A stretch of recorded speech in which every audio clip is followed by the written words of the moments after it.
Assalamualaikum warahmatullahi wabarakatuh. Apa kabar kalian semuanya? Semoga dalam lindungan Allah Subhanahu wa taala kita tetap baik-baik saja, sehat walafiat. Baik. Untuk materi pelajaran kali ini adalah kita bahas tentang manajemen proyek, yaitu manajemen waktu proyek. Kita bagi dua sesi tentang manajemen waktu proyek. Yang pertama adalah tentang penjadwalan.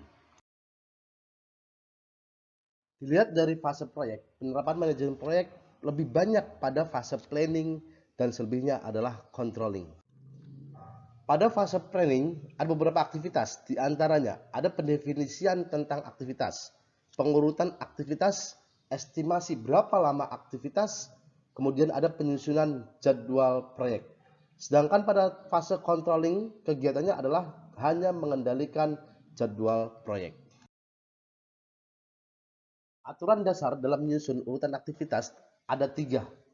Yang pertama, ketergantungan mandatori, yaitu ketergantungan yang tidak dapat dipisahkan antara aktivitas dengan pekerjaan. Yang kedua adalah ketergantungan lepas, ketergantungan yang ditentukan oleh hanya tim proyek. Sedangkan yang ketiga adalah ketergantungan eksternal, yaitu ketergantungan antara aktivitas proyek dengan aktivitas-aktivitas non-proyek. Alat bantu yang biasa digunakan dalam menyusun urutan aktivitas. Salah satunya ada diagram jaringan proyek, Project Network Diagram, atau Precedence Diagram Method, PDM. Ini adalah contoh aktivitas dari proyek software di suatu instansi. Skema yang menunjukkan hubungan logis atau urutan aktivitas-aktivitas proyek menggunakan metode Activity and Arrow atau Arrow Diagram Method. Setiap node dikasih angka secara berurut dari kiri ke kanan. Node yang pertama ini menandakan awal proyek, sedangkan node yang terakhir ini menandakan akhir proyek. Perhatikan di sini ada beberapa aktivitas yang mengumpul yang kita sebut dengan merger dan juga ada aktivitas yang penyebar kita sebut dengan brush. Brush di sini dia akan menghasilkan beberapa aktivitas baru. Aktivitas 1, 2, 3. Dia bisa lebih dari satu aktivitas. Sedangkan merger di sini ini adalah berkumpulnya aktivitas-aktivitas, kebalikan dari brush. Dalam Arrow kita punya istilahnya ada dummy, yaitu dummy yaitu aktivitas lain dari sebagai prasyarat aktivitas lain dengan durasi 0. Sebagai contoh, saya punya dummy di sini. Semua dummy di sini. Ini merupakan prasyarat dari aktivitas FE karena dummy di sini mempunyai aktivitas dengan durasi 0 yang mendahului adalah aktivitas A. Precedence Diagram Method atau PDM yaitu suatu metode pembuatan diagram jaringan kerja proyek menggunakan simbol kotak sebagai representasi aktivitas-aktivitas proyek. Metode ini lebih memperlihatkan hubungan-hubungan antar waktu dan metode ini lebih banyak diadopsi pada tool-tool manajemen proyek. Ada beberapa bentuk ketergantungan pada metode Precedence Diagram Method. Di antaranya, yang pertama, yaitu finish to start. Artinya adalah suatu aktivitas tidak dapat dimulai selama aktivitas sebelumnya belum berakhir. Dan yang kedua ada start to start, yaitu suatu aktivitas tidak dapat dimulai selama aktivitas yang lain belum dimulai. Dan yang ketiga ada finish to finish. Suatu aktivitas tidak dapat diakhiri selama aktivitas lain pun belum berakhir. Dan yang keempat adalah start to finish, yaitu suatu aktivitas tidak dapat diakhiri selama aktivitas A belum dimulai. Setelah semua aktivitas diperkirakan, proses manajemen waktu proyek selanjutnya adalah menyusun jadwal proyek yang realistis. Terdapat beberapa tool yang dapat digunakan untuk menyusun pembuatan jadwal proyek, yaitu yang pertama adalah Gantt chart, yang kedua adalah analysis board, yang ketiga adalah analisis jalur kritis. Kita akan bahas one by one.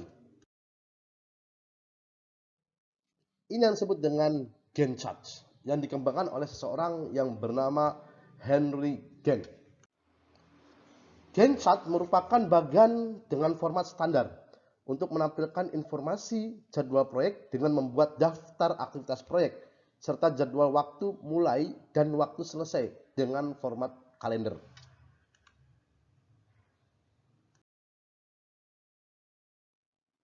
Ini adalah analisis part, program evaluation and review technique. Merupakan metode analisis dengan jaringan untuk memperkirakan umur proyek dengan memperhitungkan faktor ketidakpastian waktu masing-masing aktivitas. Analisis part ini biasanya dipakai oleh seseorang yang sudah berpengalaman dalam suatu proyek-proyek tertentu. Di bawah ini adalah contoh dari analisis part. Ini adalah analisis jalur kritis, yaitu analisis algoritma berbasis matematika untuk menjadwalkan sekelompok aktivitas-aktivitas proyek. Nanti akan kita bahas tentang analisis jalur kritis pada pertemuan selanjutnya. Jadwal proyek yang sudah kita susun kadangkala tidak selalu mulus dalam pelaksanaannya. Perubahan atau penyimpangan pelaksanaan jadwal proyek sering terjadi di lapangan. Perubahan-perubahan tersebut dapat terjadi karena yang pertama, kurangnya kemampuan dalam mendefinisikan aktivitas proyek, termasuk urutan-urutan dalam pelaksanaan. Hal ini mengakibatkan bertambahnya atau berkurangnya aktivitas sehingga mempengaruhi waktu. Maka terjadi perubahan waktu di situ. Yang kedua adalah kurang akurasinya dalam menentukan durasi atau waktu aktivitas, sehingga menyebabkan pada saat terjadi perubahan waktu aktivitas, maka akan terjadi perubahan keterlambatan proyek dalam penyelesaiannya, atau sebaliknya.